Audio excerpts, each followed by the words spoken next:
Una entrevista que Alito Moreno creyó que iba a salvarle, un programa donde pensó que podría controlar la narrativa, un espacio donde esperaba generar simpatía, presentándose como víctima de persecución política injusta, y empezó exactamente así, con voz quebrada, con expresión de sufrimiento, con toda la actuación preparada, hablando de cómo lo están atacando injustamente, de cómo todo es conspiración, de cómo él es honesto servidor público, siendo destruido por enemigos políticos, lágrimas casi en los ojos, drama en cada palabra, performance diseñada para generar lástima. Pero entonces pasó algo que Alito no anticipó. El entrevistador no se dejó llevar, no aceptó la narrativa y empezó a confrontarlo con datos, con números específicos, con evidencia documentada. Y cada vez que Alito intentaba victimizarse, el entrevistador le mostraba documento que lo desmentía. Cada vez que decía soy pobre servidor público, le recordaban los McLaren. Cada vez que hablaba de persecución, le mostraban las carpetas de investigación. Fue desmantelamiento en vivo de toda su narrativa de víctima. Fue verlo retorciéndose tratando de explicar lo inexplicable. Y la pregunta que hoy tiene a México entero comentando sin parar es perfecta. ¿Cómo puedes presentarte como víctima cuando los datos muestran que tienes más de 100 millones en propiedades inexplicables? Porque Alito llegó preparado con su discurso de víctima. Había ensayado las líneas, había practicado el tono, había decidido que su estrategia era generar compasión, apelar a emociones, hacer que la gente sintiera que está siendo tratado injustamente. Es táctica común de políticos acorralados. Cuando no puedes negar los hechos, te victimizas, haces que la conversación sea sobre cómo te tratan, no sobre lo que hiciste. Y empezó fuerte, habló de cómo su familia está sufriendo, de cómo sus hijos están siendo acosados, de cómo no pueden tener vida normal por culpa de las falsas acusaciones. Usó lenguaje emotivo, hizo pausas dramáticas, trató de conectar humanamente con audiencia, ese script clásico de político corrupto tratando de generar simpatía. Y el entrevistador lo dejó hablar, lo dejó desarrollar toda su narrativa, lo dejó poner todas sus cartas sobre la mesa, y entonces con calma, casi quirúrgica, empezó a desmontarlo todo. Sacó primer documento, una declaración patrimonial de Alito de hace años, y preguntó, según esta declaración que usted presentó oficialmente, su patrimonio era de 8 millones de pesos. Es correcto. Y Alito incómodo tuvo que confirmar, sí, así es. Y entonces el entrevistador sacó segundo documento, un reporte de las investigaciones mostrando propiedades actuales de Alito, y leyó la lista. 2 McLaren valuados en más de 20 millones, mansión en zona exclusiva valuada en 50 millones, otras propiedades sumando otros 30 millones, total más de 100 millones de pesos en patrimonio actual, y preguntó directamente, ¿cómo pasó de 8 millones a más de 100 millones en pocos años con salario de servidor público? Y Alito tartamudeó. Intentó decir que las valuaciones son exageradas, que Laida Sansores infló los precios, que no todo es suyo sino de familia. Pero el entrevistador tenía más documentos. Mostró valuaciones independientes de las propiedades. Mostró que incluso siendo conservadores, el patrimonio es al menos 60 millones. Todavía cantidad imposible de explicar con salarios públicos. Y Alito intentó argumento de negocios privados. Dijo que tuvo empresas antes de política que generaron ingresos, pero el entrevistador estaba preparado para eso también. Sacó búsqueda de registros empresariales, mostró que no hay empresas registradas a nombre de Alito que pudieran generar esos niveles de ingreso. Preguntó nombres específicos de las empresas y Alito dio nombres vagos, comercio, consultoría, pero no pudo dar nombres específicos de empresas registradas. Y cada vez que Alito intentaba regresar a modo víctima diciendo, están tratando de destruirme, el entrevistador lo regresaba a los números. No se trata de destruirlo, se trata de explicar de dónde salió el dinero. Los McLaren existen, las mansiones existen. ¿De dónde salió el dinero para comprarlos? Y Alito no tenía respuesta coherente, solo evasivas, solo circunloquios, solo intentos de cambiar tema. Y el entrevistador mencionó el testimonio del exaliado que está cooperando.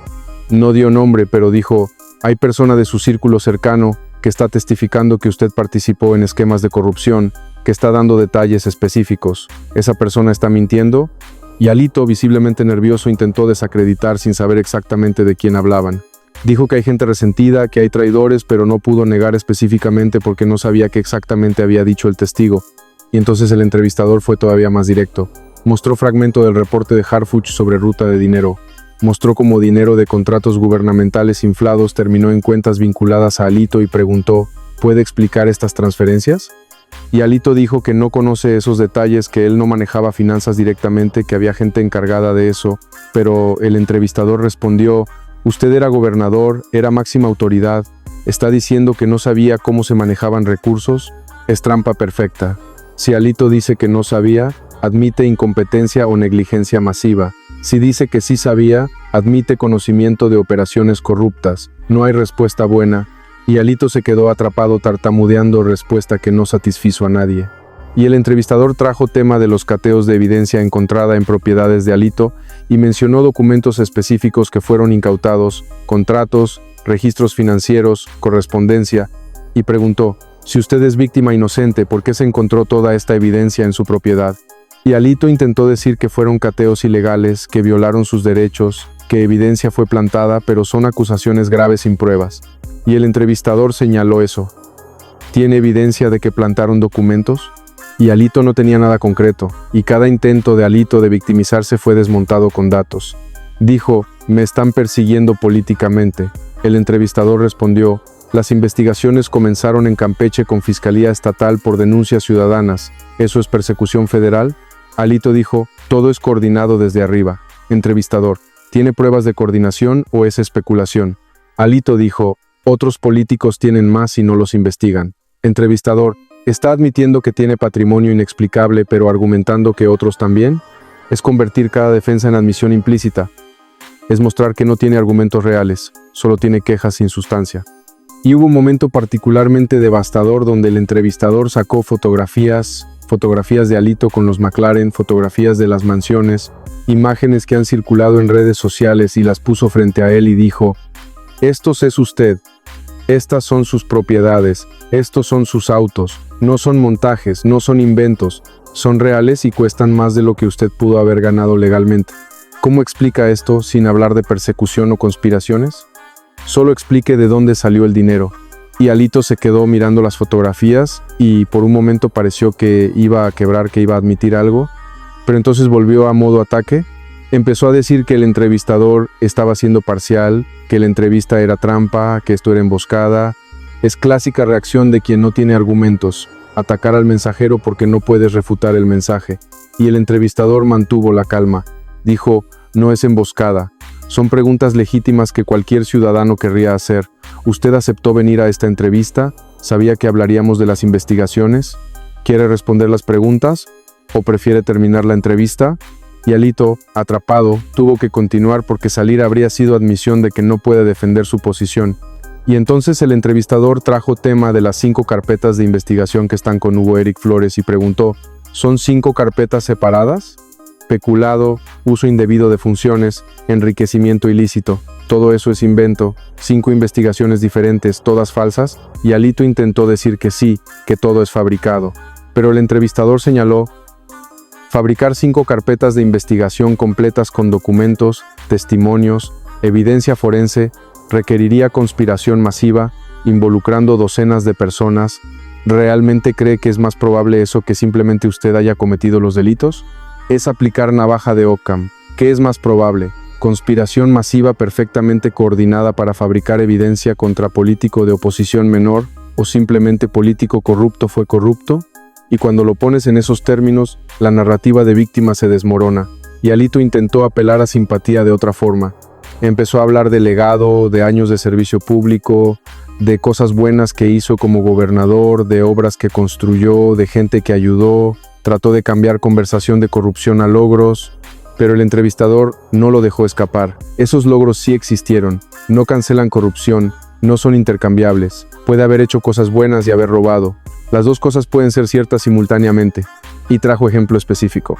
Mencionó escuela que supuestamente Alito inauguró con gran fanfarria y luego mostró reporte de que construcción de esa escuela costó el doble del presupuesto normal, que empresa que la construyó era fantasma, que la diferencia de precio probablemente fue desviada. Entonces incluso sus logros están manchados por posible corrupción. ¿Cómo responde a eso? Y Alito no pudo. Intentó decir que no conocía detalles de cada contrato, que confiaba en su equipo, pero eso solo muestra o incompetencia masiva o negligencia intencional. Ninguna de las dos lo hace ver bien. Y el entrevistador también mencionó la rebelión de senadores, el hecho de que su propia bancada se está levantando contra él y preguntó: si usted es víctima inocente, ¿por qué su propia gente lo está abandonando? ¿Ellos también son parte de conspiración? Y Alito intentó minimizar, dijo que fueron solo 1 o 2 descontentos, pero el entrevistador tenía información de filtraciones, sabía que fueron muchos más y lo confrontó con eso. Y Alito empezó a ponerse rojo, a elevar voz, a mostrar enojo en lugar de tristeza de víctima. Es cambio revelador porque víctima genuina normalmente se mantiene en modo defensivo, triste, suplicante, pero Alito empezó a atacar agresivamente, empezó a amenazar, dijo que iba a demandar, que esto era difamación, que el entrevistador iba a tener consecuencias. Y el entrevistador simplemente respondió, demande si quiere. Todo lo que he dicho está basado en documentos públicos y reportes verificables. No he inventado nada, solo he presentado información y hecho preguntas. Si eso es difamación, lléveme a corte. Es llamar el bluff de Alito porque Alito no va a demandar, porque juicio significaría tener que presentar evidencia, significaría discovery donde tendrían que revelar documentos, significaría testimonio bajo juramento, todo eso sería desastroso para él. Y hubo momento donde el entrevistador mencionó a Ricardo Salinas Pliego, recordó cómo Salinas Pliego se burló de Alito públicamente y preguntó, un empresario que genuinamente construyó riqueza lo ridiculizó por tener patrimonio inexplicable, ¿eso no le dice algo? ¿No le hace reflexionar que alguien que sí sabe cómo se genera dinero legítimamente está señalando que lo suyo no tiene sentido? Y Alito intentó desestimar a Salinas Pliego. Dijo que es empresario con sus propios intereses, que no es juez, que su opinión no importa. Pero el entrevistador señaló, su opinión importa precisamente porque él entiende de dinero y está diciendo que sus números no cuadran. Y millones de personas le creyeron a él, no a usted. ¿Por qué cree que es eso? Y Alito no tuvo respuesta real. Solo más victimización, más quejas de que todos están contra él, más teorías de conspiración, pero a estas alturas de la entrevista era obvio para cualquiera viendo que no era víctima, era político acorralado sin argumentos sólidos, era hombre culpable tratando desesperadamente de generar simpatía que no merece. Y el entrevistador trajo tema de la burla de Sheinbaum, de cómo la presidenta dijo que a Alito no le hacen mucho caso y preguntó, ¿no le preocupa que incluso la presidenta lo vea como irrelevante? ¿Que su discurso dramático en el Senado generara risas en lugar de respeto? Y Alito intentó decir que eso muestra falta de respeto de Sheinbaum, que muestra que gobierno no toma en serio a oposición. Pero el entrevistador señaló, o muestra que usted, específicamente por sus escándalos, por su corrupción obvia, ha perdido credibilidad. No es que ignoren a toda oposición, es que lo ignoran a usted. Y tal vez es porque es difícil tomar en serio a alguien que predica desde tribuna mientras tiene McLaren en garage. Es golpe tras golpe, es desmantelamiento sistemático de cada argumento. Es mostrar que narrativa de víctima no aguanta escrutinio, que se cae con simple aplicación de lógica y evidencia. Y hacia final de entrevista, el entrevistador hizo pregunta directa y simple, ¿usted robó? Y Alito por supuesto dijo que no. Y el entrevistador siguió. Entonces explique el patrimonio. Si no robó, si todo es legítimo, debería ser fácil mostrar de dónde vino el dinero. Declaraciones de impuestos, registros de empresas, ¿algo puede mostrar eso? Y Alito dijo que sí podría, pero que no tiene obligación de hacerlo en entrevista, que hay procesos legales, que ahí presentará su defensa. Y el entrevistador respondió, pero usted vino aquí a presentarse como víctima, a pedir que le crean. Si quiere que le creamos, muestre evidencia, porque hasta ahora todo lo que ha dado son quejas sin sustancia. Y Alito se quedó sin palabras. ¿Por qué? Tenía razón. Si realmente fuera inocente, si realmente pudiera explicar el patrimonio, este sería momento perfecto. Pero no puede porque no hay explicación legítima. Y la entrevista terminó con Alito viéndose destrozado, viéndose expuesto, viéndose exactamente opuesto a cómo quería verse. Llegó queriendo generar simpatía. Salió habiendo confirmado para millones que es corrupto tratando de victimizarse. Fue desastre total de relaciones públicas, y en redes sociales la reacción fue masiva. Clips de la entrevista se volvieron virales, especialmente momentos donde Alito tartamudeaba sin poder responder, donde el entrevistador le mostraba documentos y él no sabía qué decir, donde intentaba victimizarse y era confrontado con datos. Todo circuló masivamente con comentarios celebrando al entrevistador por no dejarse manipular. Y hubo comparaciones con otras entrevistas, con entrevistas suaves donde a Alito le dejaron decir lo que quiso sin confrontación, y la diferencia era obvia. Cuando lo confrontas con evidencia real, cuando no aceptas evasivas, cuando insistes en respuestas directas, Alito se desmorona, se revela como no tiene defensa real. Y esto generó conversación sobre periodismo, sobre cómo debería ser, sobre que no es suficiente darle plataforma a político para que diga su versión, que tienes que confrontar, que tienes que verificar, que tienes que presionar por respuestas reales. Esta entrevista se convirtió en ejemplo de cómo se hace bien.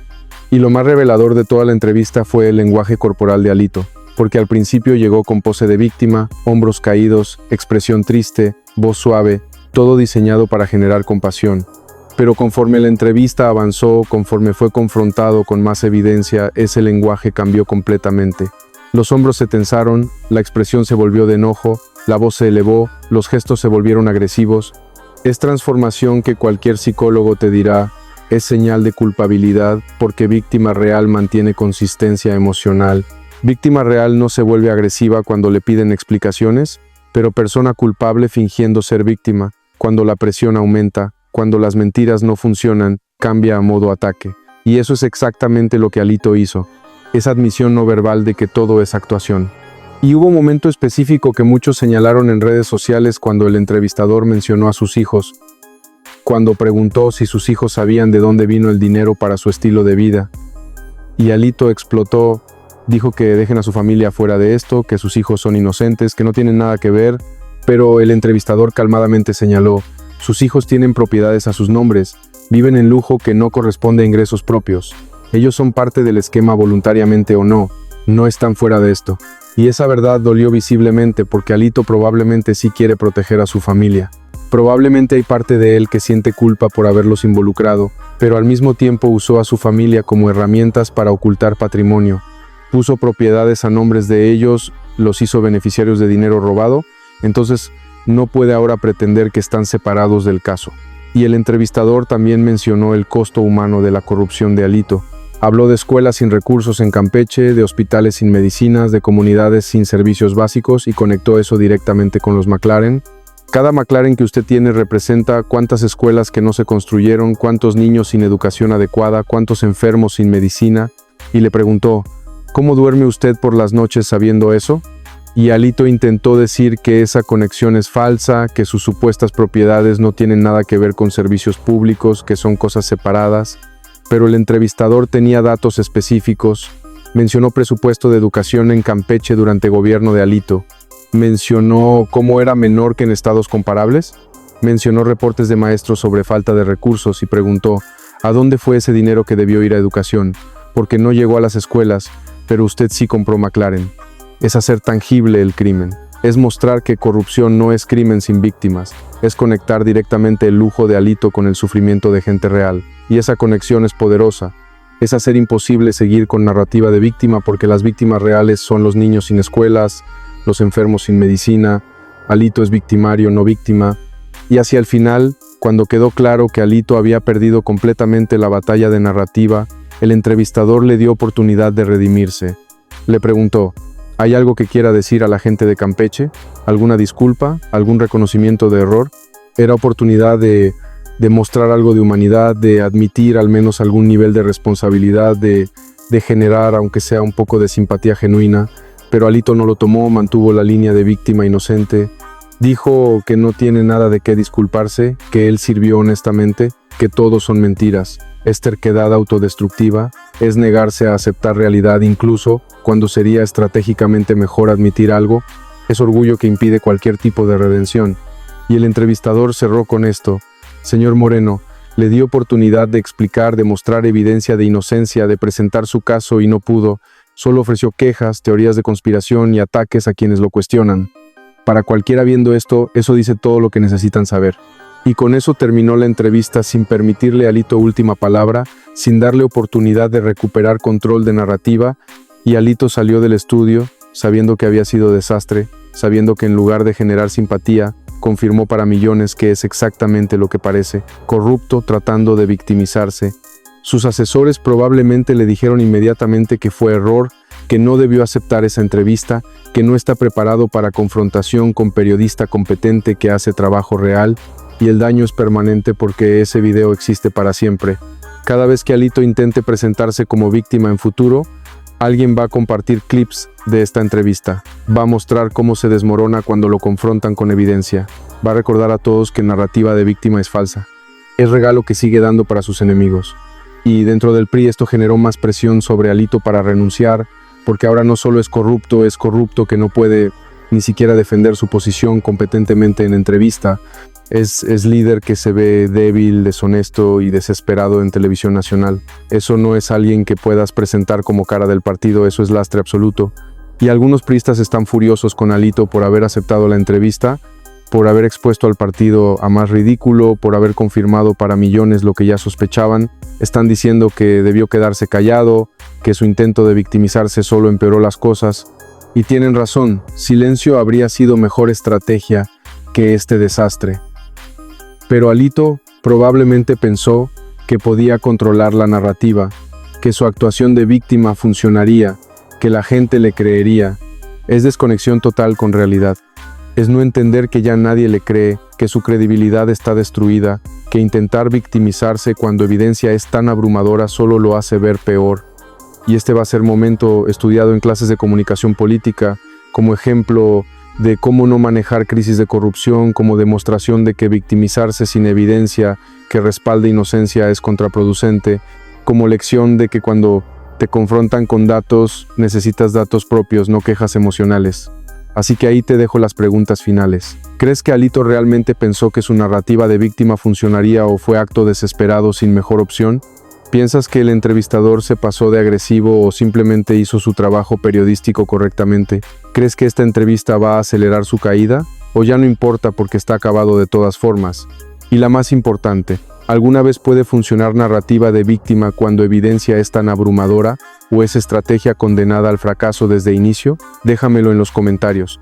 Si este video te mostró cómo Alito fue destrozado en entrevista, si disfrutaste ver cómo periodista competente no aceptó victimización sin evidencia, si quieres que más gente vea esta humillación pública, dale like, suscríbete al canal porque vamos a seguir cada intento patético de Alito por controlar narrativa, cada nueva entrevista donde probablemente cometa más errores, cada momento donde la realidad lo alcance. En el próximo video vamos a analizar las reacciones a esta entrevista. ¿Qué están diciendo periodistas? ¿Qué están diciendo políticos? ¿Qué está diciendo la gente común? Un panorama completo del impacto de este desastre mediático. Comparte este video que todos vean cómo Alito intentó victimizarse y fue desmantelado con datos, que entiendan que no puedes llorar persecución cuando tienes 100 millones en propiedades inexplicables, que aprendan que victimizarse sin evidencia solo confirma culpabilidad. Nos vemos en el próximo video y recuerda algo fundamental. Puedes intentar victimizarte todo lo que quieras. Puedes llorar persecución política, puedes quejarte de conspiración, puedes actuar como si el mundo entero estuviera contra ti injustamente. Pero cuando periodista te confronta con documentos reales, con números específicos, con evidencia verificable y tú no tienes respuestas, cuando solo puedes tartamudear y evadir y atacar, ahí es cuando todos ven la verdad. Y la verdad sobre Alejandro Alito Moreno quedó expuesta en esa entrevista para que todo México la viera. No es víctima, es corrupto, atrapado. Es político que robó 100 millones tratando desesperadamente de generar lástima y nadie le cree, nadie le compra la actuación y esa entrevista garantizó que nunca más nadie va a tomarlo en serio cuando llore victimización. Modo víctima activado. Datos lo desmintieron. Caso cerrado.